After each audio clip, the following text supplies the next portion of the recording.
जनेऊ संस्कार, उपनयन संस्कार। जो भजन भेद ले लेते हैं उपनयन हो जाता है। उपनयन का अर्थ बड़ा सुंदर है, हमारे महापुरुषों ने किया है। उप जोड़ नयन, उप का अर्थ होता है दूसरा और नयन का अर्थ होता है आंख। जैसे कहते हैं ना अध्यक्ष, कोई कमेटी का अध्यक्ष और दूसरे जो हैं उपाध्यक्ष, उप जोड़ अध्यक्ष उपाध्यक्ष। मंत्री उपमंत्री, उप मतलब दूसरा, पहला मंत्री दूसरा उपमंत्री। उसी तरह से उपनयन, ये दो आंखें हैं ना, ये दो आंखें तो हमारी हैं ही, भगवान ने दी है संसार को देखने के लिए।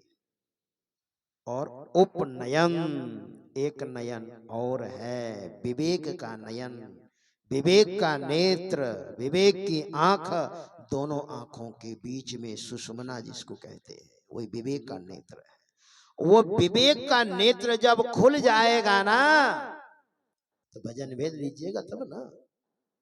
उस ब्राह्मण देवता को ये हो गया था, इसलिए भगवान श्री कृष्ण कहते हैं हे अर्जुन, विद्या विनय संपन्न ब्राह्मण में, गाय में, हाथी में, कुत्ते में, चांडाल में, सब में एक ही आत्मा का दर्शन होता है।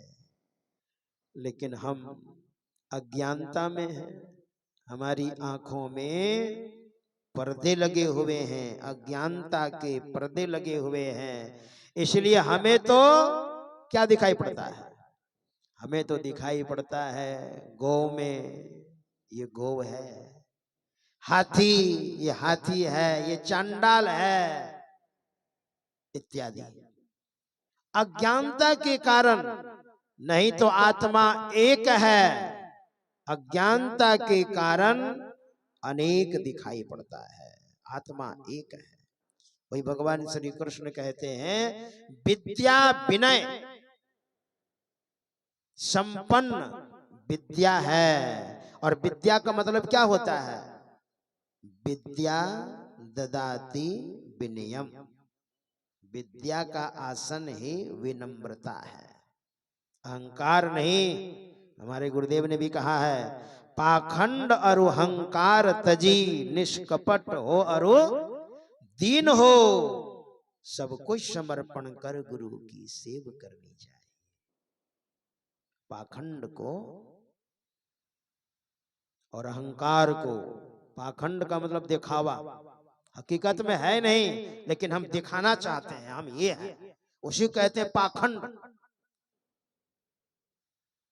और अहंकार, मैं बहुत बड़ा हूं, कौन सी का बड़ा है?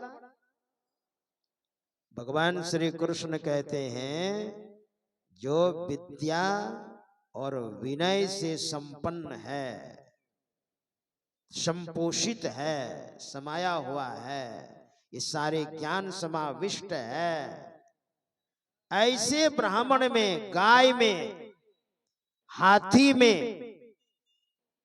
मतलब गौ को देख रहे हैं लेकिन देखते हुए भी गौ को नहीं, उसकी आत्मा को देख रहे हैं। हाथी को देख रहे हैं, हाथी के आकार प्रकार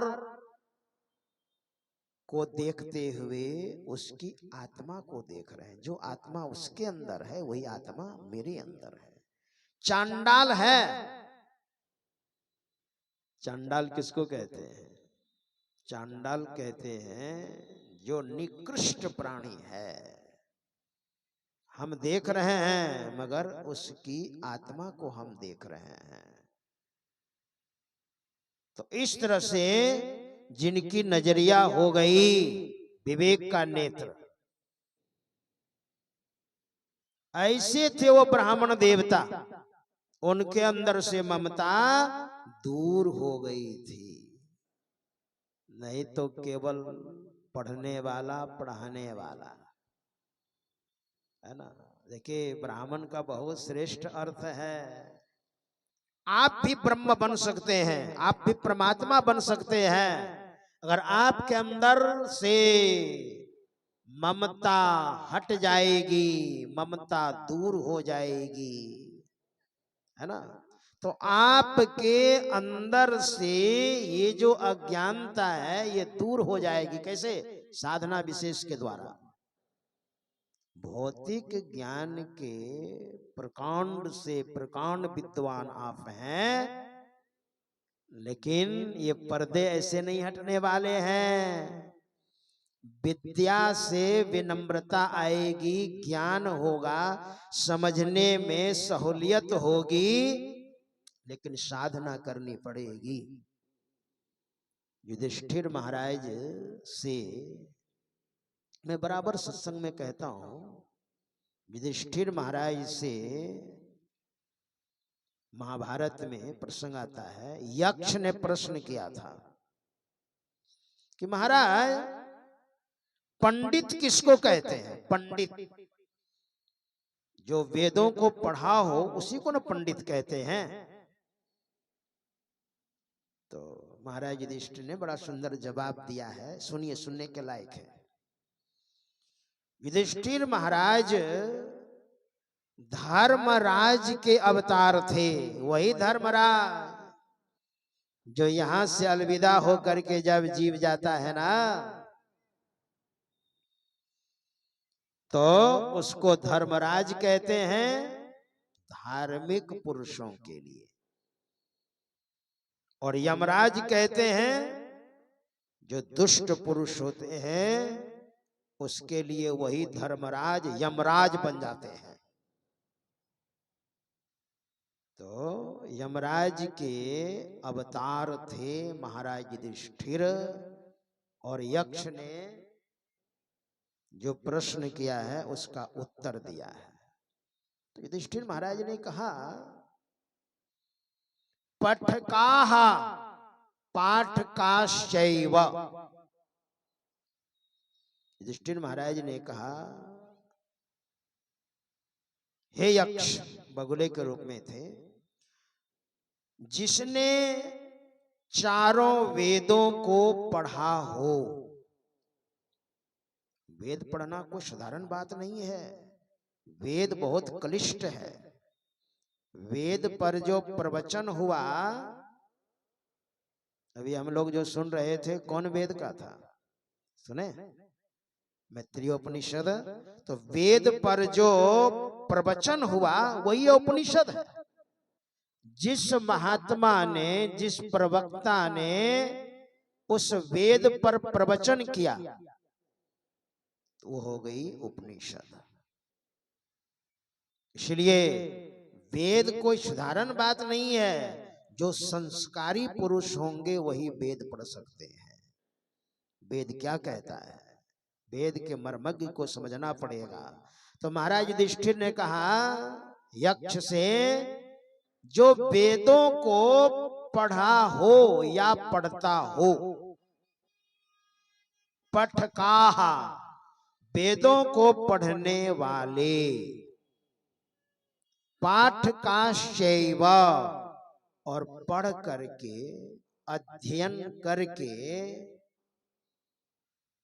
और उसने पढ़ाया, पढ़ा दिया विद्यार्थियों को। च अन्य शास्त्र चिंतकाः, या अन्य तरह से शास्त्रों का चिंतन करने वाला। चिंतन करने वाला, व्यवहार में लाने वाला नहीं, केवल चिंतन करने वाला। च अन्य शास्त्र चिंतकाः। वैसे तो चिंतन भी कोई साधारण बात नहीं है, है ना। जैसे अभी आप लोग सुन रहे हैं ना, श्रोता और वक्ता मिला करके सत्संग होता है। श्रोता वक्ता ज्ञान निधि, कथा राम के गूढ़, किमि समझाऊं मैं जीव जड़, कली मल ग्रसित विमूढ़। गोस्वामी जी महाराज ने कहा, श्रोता और वक्ता को ज्ञानी होना चाहिए, दोनों को ज्ञानी होना चाहिए। तो श्रोता और वक्ता मिला करके सत्संग होता है। और सत्संग सुनने के बाद या सुनने के समय चिंतन कीजिए इस पर। चिंतन जब भी होता है तो ऊपर चढ़ करके होता है चिंतन। चिता चिंता समाख्याता बिंदु मात्र विशेषतः। चिंता और चिता में क्या अंतर है? अनुस्वार का अंतर है। चिता चिंता समाख्याता बिंदु मात्र विशेषतः। केवल बिंदु, चिंता में बिंदु अधिक है और चिता में बिंदु नहीं है। पढ़िए आप, चिता उसमें लगा दीजिए अनुस्वार तो चिंता, बिंदु मात्र विशेषतः, केवल बिंदु अधिक है। चिता दहती निर्जीवम। चिता जो है, चिता जो तैयार होती है लाश को जलाने के लिए चिता तैयार करते हैं लोग। तो मरे हुए व्यक्ति को चिता जलाती है। और चिंता दहती सजीवकम, और चिंता जो है वो जिंदे आदमी को जलाती है। जिसके अंदर चिंता हो गई है, क्या करें, हाय मैं तो मारा गया, बेमौत मारा गया, क्या करूंगा, बहुत दुख है, दुख का पहाड़ टूट पड़ा है। जिंदा तो दिख रहा है लेकिन वो मरा हुआ है।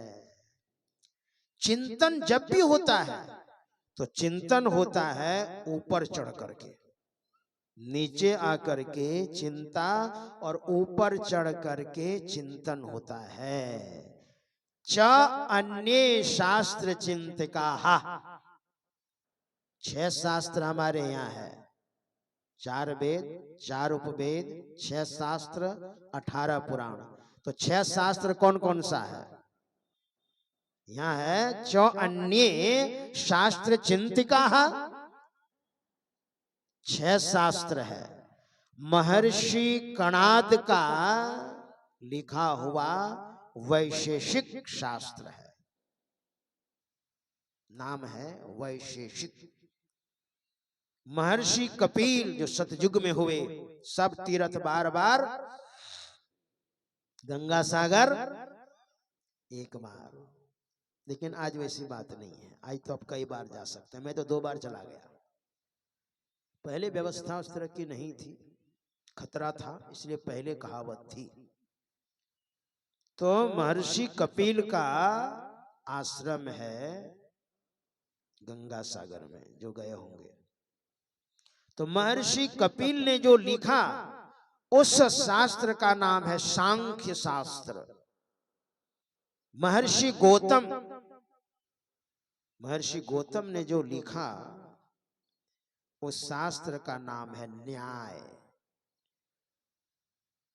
और महर्षि पातंजलि ने जो लिखा उस शास्त्र का नाम है योग दर्शन। महर्षि जैमिनी ने जो लिखा उस शास्त्र का नाम है मीमांसा। और महर्षि वेदव्यास ने जो लिखा उस शास्त्र का नाम है वेदांत। यही 6 शास्त्र है। तो यहाँ है च अन्य शास्त्र चिंतका, या अन्य तरह से शास्त्रों का चिंतन करने वाला, पढ़ने वाला, पढ़ करके पढ़ाने वाला, या अन्य तरह से शास्त्रों का चिंतन करने वाला। इतने बड़े विद्वान सर्वे व्यसनिनो मूर्खा। अगर वह व्यसनी है, व्यसनी का मतलब केवल पढ़ करके पढ़ा दिया, हमको कोई मतलब नहीं है, और है ना, पढ़ करके पढ़ा दिया भैया शराब मत पियो, लेकिन उसको मिल जाएगा तो गटगटा कर पी जाएंगे वो, क्या कह दिया। लिखा हुआ है शराब मत पियो, नशा न खाना मान ले कहना, प्यारे भाई बहना होगी बड़ी खराबी। नशा जहर है, नशा में डर है, जीते जी मर जाना होगी बड़ी खराबी। दारू न पीना बंधो, पागल फिरोगे तुम बाजार में।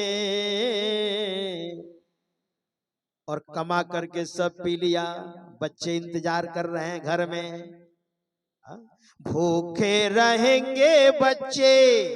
और पत्नी क्या कहेगी, कमा करके लाएंगे तो ना रोटी सब्जी होगी, भात बनेगा, बीबी रहेगी इंतजार में। और पी करके सब खत्म कर दिया। तो पत्नी को जो माता पिता ने जेवर जेवरात दिया था वही ना बेच करके रोटी दाल की व्यवस्था करेगी। तो बिकेगी गहना फिर क्या कहना, और दर दर ठोकर खाना होगी बड़ी खराबी। पढ़ लिया सुना दिया, इसी को कहते हैं व्यसनी। अगर वो हम हैं तो हम भी मूर्ख हैं, अगर आप हैं तो आप भी मूर्ख हैं। सर्वे व्यसनो मूर्खा, किसने कहा, महाराज युधिष्ठिर ने महाभारत में बगुले के वेश में यक्ष को उत्तर दिया था।